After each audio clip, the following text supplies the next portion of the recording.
Hello guys, I hope you all are doing well. Welcome back to Mindful Study to all by दीपक भंडारी। तो आज से हम नई series शुरू करने जा रहे हैं। ऑल कॉम्पिटिटिव एग्जाम्स के लिए होगी। SSC, railways, NTPC, group D, even यहाँ तक कि यूपीएससी के लिए भी हो सकते हैं इससे कुछ क्वेश्चंस। ठीक है।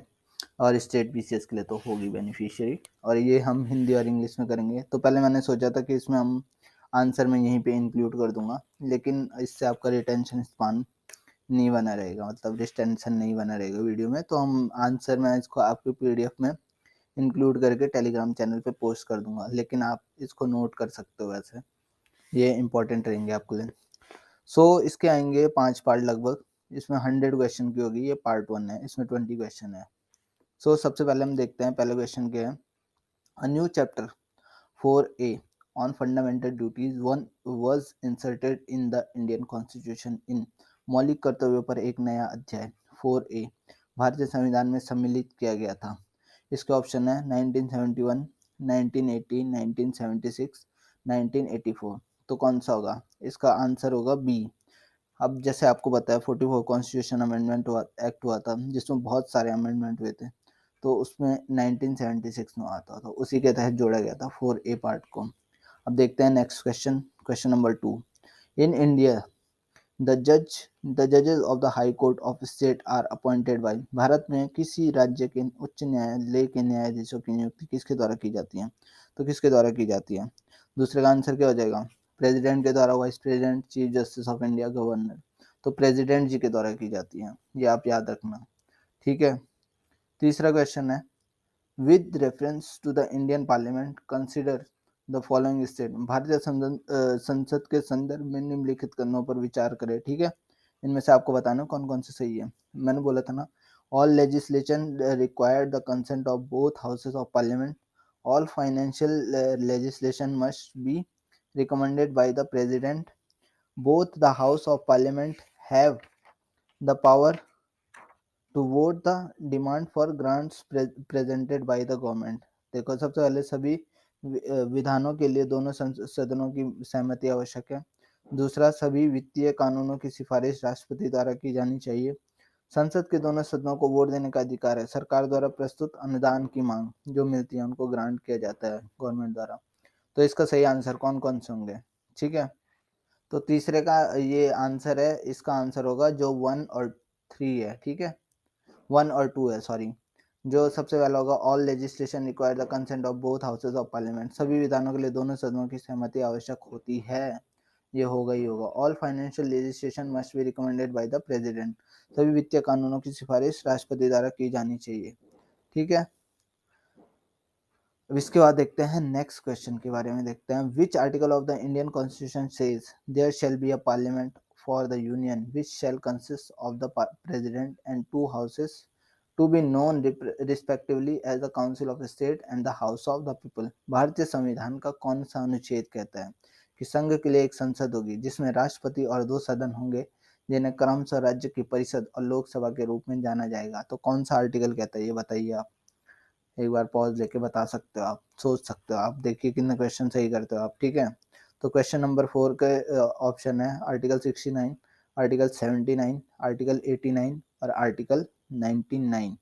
तो क्वेश्चन नंबर 4 का आंसर हो जाएगा बी, आर्टिकल 79 के तहत आती है पार्लियामेंट। ठीक है। इसको एक उसमें किस वे में, कंसोलिडेटेड वे में बोलेंगे हम, क्या पार्लियामेंट बोलते हैं, जिससे प्रेसिडेंट, लोकसभा एंड राज्यसभा आती है।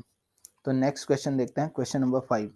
According to which article of the Indian constitution is Hindi in Devanagari script the official language of the union. भारतीय संविधान के किस अनुच्छेद के अनुसार हिंदी देवनागरी लिपि में संघ की राजभाषा है?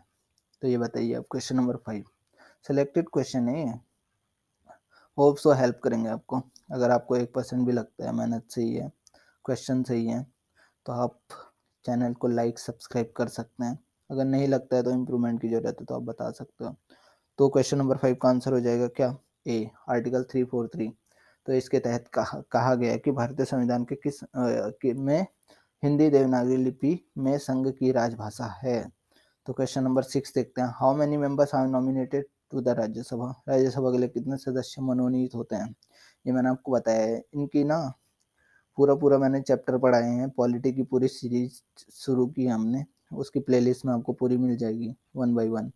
तो कितने मनोनीत किए गए हैं ये तो आपको आता है, वेरी इजी क्वेश्चन है। 18, 15, 12 या 9, तो इसका आंसर हो जाएगा सी, 12 हो जाएगा, ठीक है इसका आंसर। तो इसके बाद देखते हैं क्वेश्चन नंबर 7। क्वेश्चन नंबर 7 में कहा गया है, in the union government the council minister is collectively responsible to. केंद्र सरकार में परिषद के मंत्री सामूहिक रूप से किसके प्रति उत्तरदायी होते हैं? तो ये बताइए आप किसके प्रति उत्तरदायी होते हैं? तो इसका आंसर क्या हो जाएगा? प्रेसिडेंट के, प्राइम मिनिस्टर के, लोकसभा के या पार्लियामेंट के? तो बताइए किसके लिए होते हैं, ए, बी, सी या डी? तो इसका आंसर क्या हो जाएगा? इसका आंसर हो जाएगा सी, लोकसभा के लिए, ठीक है। लोकसभा ही में होता है सब कुछ। क्वेश्चन नंबर 8 देखते हैं, by which constitutional amendment the power of the president were curtailed and he was bound to accept the advice given by the council of minister। किस संवैधानिक संशोधन द्वारा राष्ट्रपति की शक्तियों को कम कर दिया गया और वह मंत्री परिषद द्वारा दी गई सलाहों को स्वीकार करने के लिए बाध्य था? तो कौन सा है ये क्वेश्चन? क्वेश्चन नंबर 8 का आंसर क्या हो जाएगा?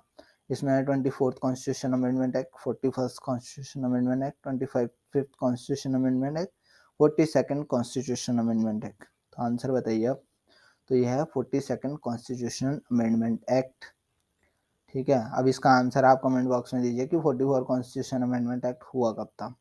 मैंने ये सब पढ़ा रखा है पहले पॉलिटी की सीरीज में, आपने देखी नहीं होगी वो बात अलग है, सॉरी फॉर दैट। फिर अब क्वेश्चन, नेक्स्ट क्वेश्चन पे आते हैं। इनके क्वेश्चन में आंसर मैं आपको वो हाईलाइट करके दे दूंगा पीडीएफ में, लेकिन आप यहाँ पे थोड़ा ध्यान से देखेंगे तो आपको समझ में आ जाएगा, वैसे याद करने की जरूरत नहीं पड़ेगी। क्वेश्चन नंबर 9 देखते हैं, the conditions of service and tenure of the election commissioner in India is prescribed by the. Bharat में चुनाव आयोग की सेवा की शर्तें और कार्यकाल किसके द्वारा निर्धारित किया जाता है? तो बताइए किसके द्वारा निर्धारित किया जाता है? सबसे पहले कॉन्स्टिट्यूशन के द्वारा, बी पार्लियामेंट के द्वारा, सी प्रेसिडेंट के द्वारा या गवर्नमेंट के द्वारा? तो इसका आंसर क्या हो जाएगा? 9 का हो जाएगा आंसर बी, पार्लियामेंट के द्वारा, ठीक है। तो इसके बाद देखते हैं next question, question number 10। Who among the following did not serve as the vice president before becoming the president of India? निम्नलिखित में से किसने भारत के राष्ट्रपति बनने से पहले उपराष्ट्रपति के रूप में कार्य नहीं किया था? डायरेक्टली राष्ट्रपति बने वो, उपराष्ट्रपति नहीं बने, ठीक है। क्वेश्चन नंबर 10 का आंसर क्या हो जाएगा? ए सबसे पहले वो देख लीजिए, ऑप्शन देख लीजिए। डॉक्टर एस राधाकृष्णन, ये तो पता ही होगा आपको, बने थे। डॉक्टर जाकिर हुसैन, नीला संजीव रेड्डी या आर वेंकट रमन? तो इसका आंसर हो जाएगा सी, 10 का हो जाएगा सी।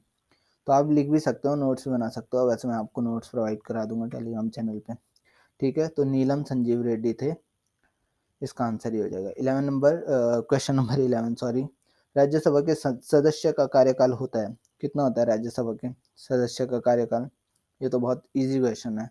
5 year, 6 year, the same as that of the Lok Sabha, and last one is 2 year. तो क्या होगा आंसर? आंसर हो जाएगा 6 ईयर, ठीक है। क्योंकि 1/3 मेंबर क्या हो जाता है, रिटायर हो जाते हैं हर 2 साल में। तो राज्यसभा कभी भंग नहीं होती है, इतना याद रखना आप। Who is the chairman of the Lok Sabha? Lok Sabha के अध्यक्ष कौन होते हैं? कौन होता है लोकसभा के अध्यक्ष? The president, the minister of parliamentary affair, the speaker, the minister? तो इसका आंसर क्या हो जाएगा? इसका आंसर हो जाएगा सी, द स्पीकर, ये होते हैं उसके अध्यक्ष। तो क्वेश्चन नंबर 13 देखते हैं आप, ठीक है। The supreme court of India dispense justice putting it's reliance on principle of.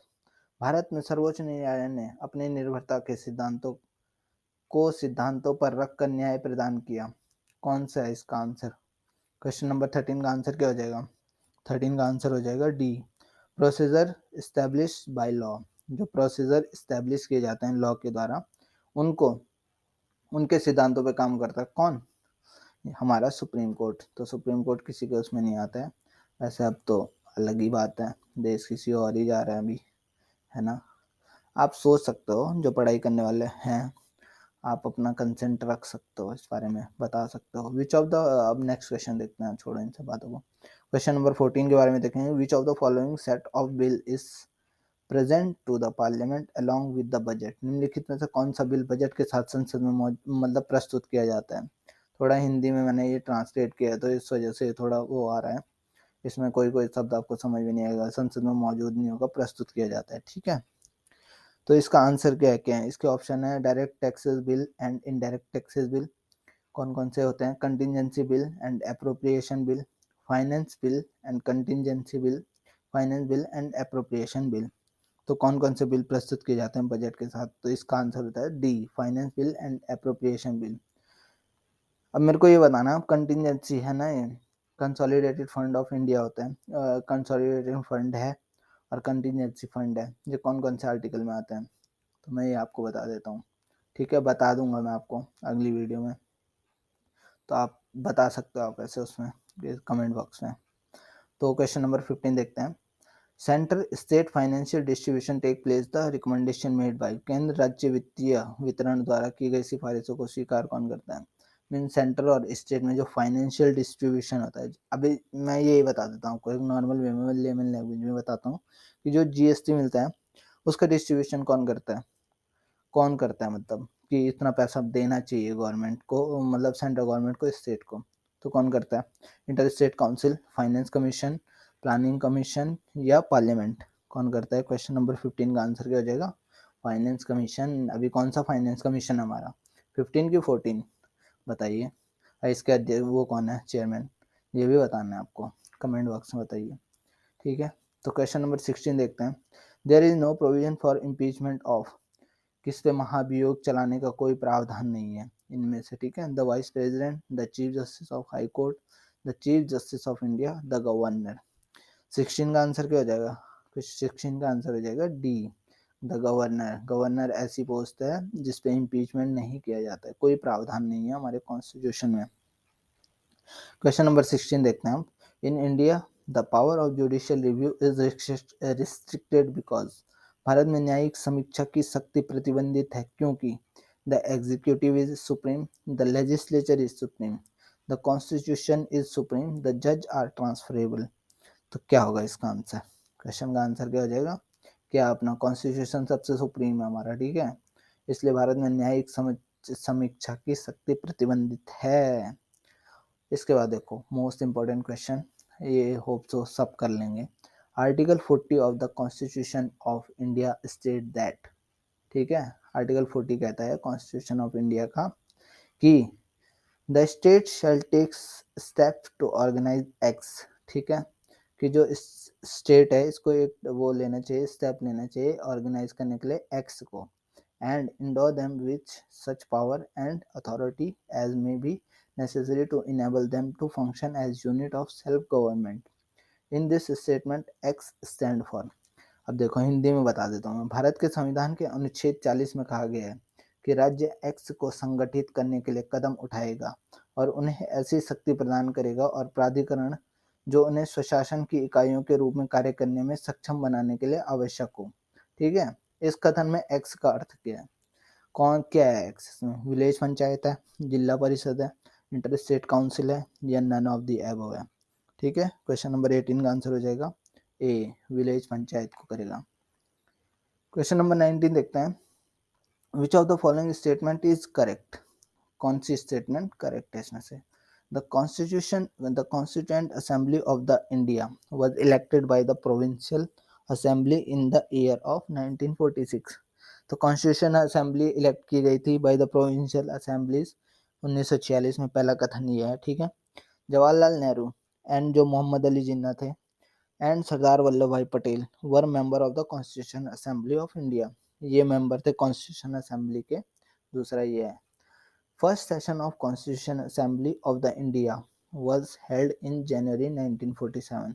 जो फर्स्ट सेशन था कॉन्स्टिट्यूशन असेंबली का इंडिया में, ये किया गया था जनवरी 1947 में।